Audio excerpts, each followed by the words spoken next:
Faruk, më bën bikqyrs. Falem shumë, ha.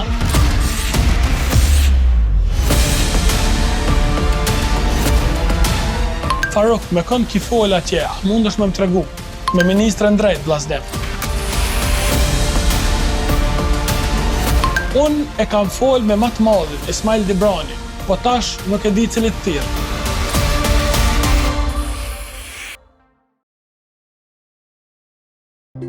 Faruk Mujka, që fitoi pozitën e kryeshefit ekzekutiv në ndërmarrjen Iber Lepenci përmes koordinimit me Dejona Mihajlin e partisë dhe ministrën e ekonomisë Arthanë Rizvanollin, derisa po lëbonte për vete që ta fitoj pozitën, ai angazhohej edhe për punësimet të militantëve të tjerë partijak.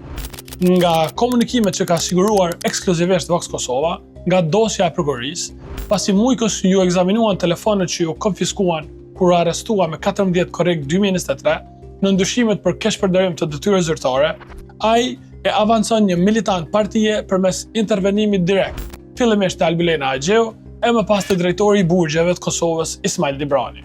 Siç dëshmon ekspertiza e drejtorisë së teknikës kriminalistike, sektori për fotografi, videoanalizë dhe ekzaminimet të IT-s, edhe komunikimet me ministrën Axheu e zyrtarë të tjerë të lartë, Mujka i bënte kryesisht në WhatsApp.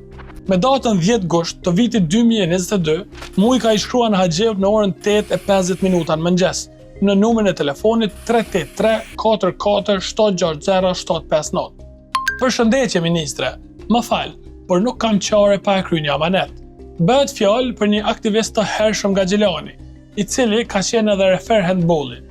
Mendoj se e ke taku para 2 vitesh, vllaznim Mustafa, ai që moti punon në burgun e Gjilanit dhe tani ka apliku për shef ndrimi. Me 18 gusht ka testë në Prishtinë. Mendoj se ja vlen me shty, por gjithsesi ju e dini më së miri. Më fal edhe një herë për shqetësimin. Me të mira. Diçka më shumë se një orë më vonë, ministra Axheu ja kthen Mujkës mesazhin. Shkurt, por konkret.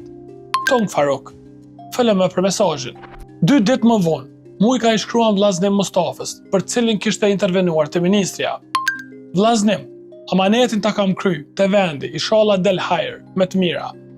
Vllaznimi do më shumë detaje, prandaj pyet. Faruk, me kënd ki fol atje, a mundesh me më tregu? Me ministrën drejt, vllaznim, e qetëson Mujka. Dhe tani ndodh diçka krejtësisht e pabesueshme. Me 18 gusht, vllaznimi, që dëshironte të avancojë në shef ndrimi në burgun e Gjilanit, futet në test. Krejtësisht i papërgatitur se punën ja kishte kry Faruk Mujka te vetë ministrja. Por, me 22 gusht i dëshpëruar i shkruan Mujkës. Kur gjë s'ka prej kësaj, s'kan kaluar test, ton falem prej teje. Por, befasi, me 9 shtator vllaznimi lajmërohet sërish, tash për t'i gëzuar. Faruk, më bën bikqyrs, falem shumë, shumë mirë, përbes u gëzova, inshallah ja sheh harin, ja kthen Mujka. Pra, vllaznim Mustafa, militant dhe antar i vetëvendosjes, arrin të ka pozitën e dëshiruar përkundërse paraprakisht nuk e kalon fare testin me shkrim. Dikush tjetër e kishte kaluar, por të tjerë se kishin mbështetjen direkte të ministrës, si vllaznimi. Nuk përfundon këtu. Vllaznimi lajmërohet përsëri me 7 janar të vitit 2023. Faruk, a je mirë, puna qush po shkon? Me të lut edhe një herë poshtë 20, vetëm edhe një herë me shku te Albulena, se me heken nga mbikëqyrësi i ndrimit 8 PDK dhe LDK. Edhe një herë poshtë 20, shko te Albulena, po të lutna, se i nati po m'vjen shumë. Mujkës i merr pak kohë kësaj radhe, por i shkruan vllaznimit sërish. Përshëndetje vllaznim. Javën e ardhshme të thirr drejtori i përgjithshëm. Të lutem, pastaj ke kujdes, me të mira. Falem Faruk shumë, ja kthem vllaznimi. Mos ta ndin hiç, të prifta mbara, i thot Faruku. Veç pas një dite, vllaznimi i shkruan Farukut prap. Faruk Besargashi, a ke kë? Duke i treguar për personin që e ka kontaktuar. Tash, Besargashi është zëvendësuesi i zëvendës drejtorit përgjithshëm për siguri dhe operativ. Vetë ky Besargashi është person i avancuar në mënyrë krejtësisht të dyshim, kur pasardhës së vetëvendosjes nga Gardian u avancua në zëvendës drejtor brenda vitit, një nga pozitat më të rëndësishme në shërbimin korrektues të Kosovës. Por pasi e pyet vllaznimi se a ka intervenuar Faruku për të Besargashi, Faruku ja kthen. Unë e kam fol me më të madhin, Ismail Dibrani, po tash nuk e di cilit thirr. Ismail Dibrani është drejtor i përgjithshëm i shërbimit korrektues të Kosovës. Një mend më i madhi. Jo vetëm nga pozita, por edhe nga afërsia e madhe me vetë ministrën Albulena Axheu. Tash vazhdon biseda.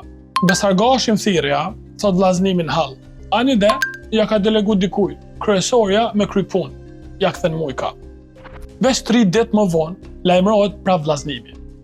Faruk, kesh bisedova, me priten mirë dhe të fala të kam bo. Super, faleminderit, hajri inshallah, e mbyll bisedën Mujka.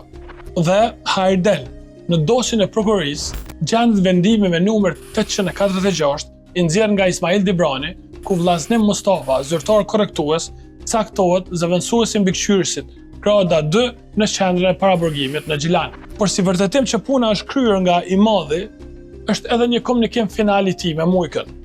Shish ka i thot Mujka me 15 qershor. Përshëndetje Ismail, më mbyti për ky vllaznim i Gjilanit duke na thirr ty e Besartin, shtunën ose dillën në Gjilan në shajm falënderimi. Përshëndetje edhe juve. Po shkrujem nesër mbrëmje edhe një herë se Budapest jam, edhe flasim për të shtunën ose dillën qysh na përshtatet dëve ja kthen Dibrani. Por ky rast është edhe më tragjik, sepse vllaznim Mustafa jo veç nuk e kishte kaluar testin, por ai as nuk kishte pasur të drejtë të futej në test, sepse siç ka gjetur prokuroria më pas në shkresat e dosjes personale të personit vllaznim Mustafa, ishte një vendim i datës 16 mars të vitit 2022, me të cilin zyrtari korrektues vllaznim Mustafa ishte shqiptuar mazë disiplinore, vrejtje, sepse ishte përgjegjës për shkelje të lehtë disiplinore. Andaj, në bazë të kriteret konkursit datës 2 korrekt 2022, personi vllaznim Mustafa nuk kishte të drejtë të hynte fare në testim, me shkrem propozitën mbikëqyrësindrimit. Pra, shkelja është shumë fisht. Këto biseda tregojnë se Ministri Albulena Haxhiu, drejtori i përgjithshëm i shërbimit korrektues Ismail Dibrani dhe zëvendësuesi i zëvendësdrejtorit përgjithshëm për siguri dhe operativ Besar Gashi kanë kryer veprën penale të keqpërdorimit të pozitës zyrtare apo autoritetit zyrtar nga neni 414 i kodit penal, duke ndërhyrë brutalisht në avancimin e një personi i cili jo që nuk e kishte kaluar testin për avancim, por as nuk kishte të drejtë të futej në test, sepse nuk plotësonte kriteret e konkursit.